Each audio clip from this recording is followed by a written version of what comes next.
Good morning, everybody, or good afternoon, everybody. We are here. I'm Melissa, and this is Addie and Maisie, and we are here. We're going to make some bone broth this morning. Fall is coming with cooler weather, which we love after this hot summer, and we love to get some bone broth in our freezer for easy soups and meats and rice and bean recipes, but also bone broth is super healthy. It has lots of minerals in it, and we like to drink it when we're not feeling so hot. If we come down with some little cooties or something, we like to be able to pop some out of the freezer. So we're going to get some going today, and we're going to show you how we make it. Okay, so the first thing we have is soup. Yep, these are soup bones. We get all our beef from a natural Angus farm here not too far from where we live in Windsor, Virginia, and we always get the soup bones. Now, our soup bones are super meaty from our farm. They're delicious. It's all grass-fed beef, which is super healthy. So if you get soup bones from your butcher or at your grocery store somewhere, they may not look exactly like this. They may not have so much meat on them, and that's okay because the bones is what's super important here.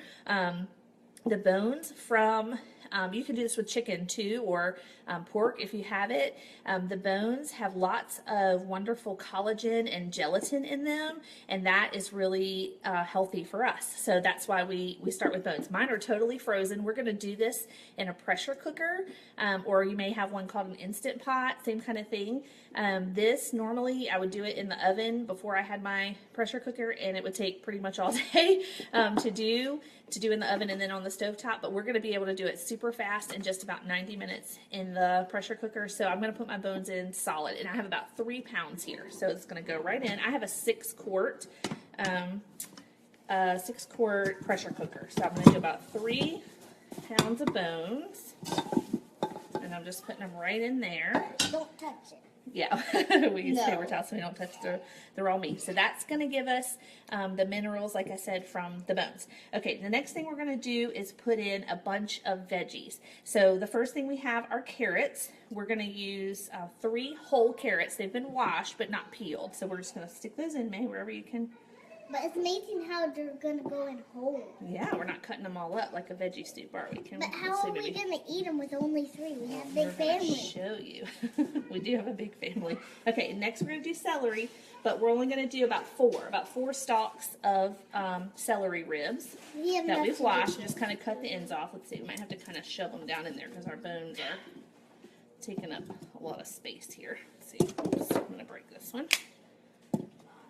That's good. Put those in there. All right. So we got celery. What else do we have, girls? Oh, we have a half of an onion. Just going to drop the whole half of an onion in there. Gotta kind of push it down because the bones are taking up a lot of room. And we have a little bit of garlic. So what I've done is prepared enough to do this twice, because what we're going to do is after it's done the first time, we're going to take these veggies out, remove the broth, and then we'll put the bones back in and fresh veggies and do it a second time so that we can get a lot more broth out of our bones. So this is we're only going to use about half of this. This is, I think I did 2 garlic cloves, and I just kind of crushed them up just a little bit. So we're only going to use about half of that, and we'll save the other half for later. And then just a splash of apple cider vinegar. Apple cider vinegar helps draw the minerals out of the bones. So we're just, again, just half of that. And then we're going to do 1 bay leaf. Drop it right in. Yep. Why only 1? That's just what we use, just 1 bay leaf. And then, Maisie, you want to do a little bit. Now we're going to use pink Himalayan salt here. Pink salt has more minerals in it, so that's why we want to use that instead of white iodized salt. So just a little bit of sprinkle on that. How much sheets? Just go ahead and I'll tell you when to stop.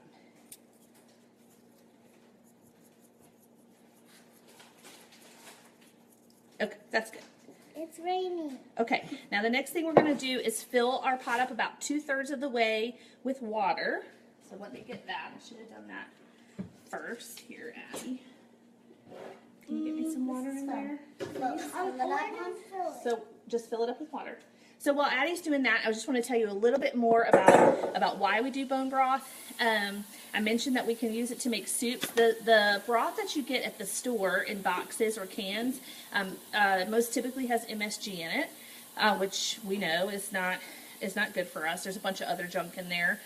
So making your own broth is really easy, like you can see, but also it's much better for you. So we don't have to worry about the junk.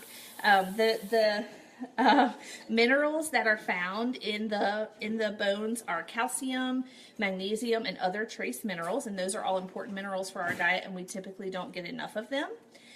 Also, we'll get it in just a second. The gelatin that's found in the bones helps our bones and joints, and also our nails and hair to grow in a healthy way. And also the collagen that's found in the bones has 2 amino acids that aid in our digestive support. So you've probably obviously heard of people drinking chicken noodle soup or soup broth when they're not feeling good. And there's a really good reason for that, because the broth, the gelatin in the broth is good for your digestion. So again, we're just trying to kind of make it a little bit more natural way, get away from the pre-prepared box stuff in the store so that it's healthier for us. So we're going to add the water carefully. Let's see, I'll just have to kind of eyeball it again. We're just going to do about, that's okay, about 2/3 of the pot here. And I have, like I said, I have a 6-quart pot. We have a big family, so we have a pretty big pot here. 2/3 of the way. That looks about good. All right, now we're going to put our top on and set the pressure to, here, let me tell you what, before I do that, let's just show you guys what this looks like. So beautiful and colorful. You can see we've just kind of shoved the veggies down in there, and they're just going to kind of cook along with the bones. So we're going to put our top on here.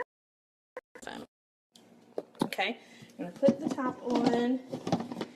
Now, if you're not familiar with electric pressure cookers, goodness, I cannot get mine on here. They are far safer than stovetop pressure cookers. They have safety valves and things that keep them safer, so you don't have to worry about them exploding.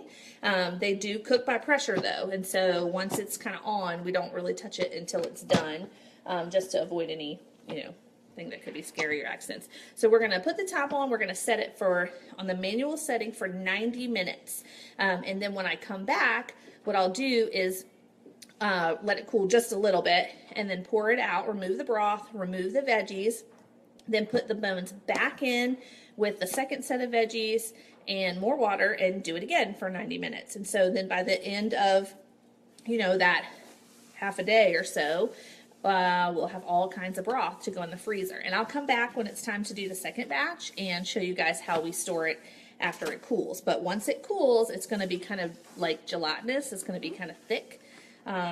Because of all that good gelatin that's in there. Okay, we'll see you guys in about 3 hours. Bye-bye.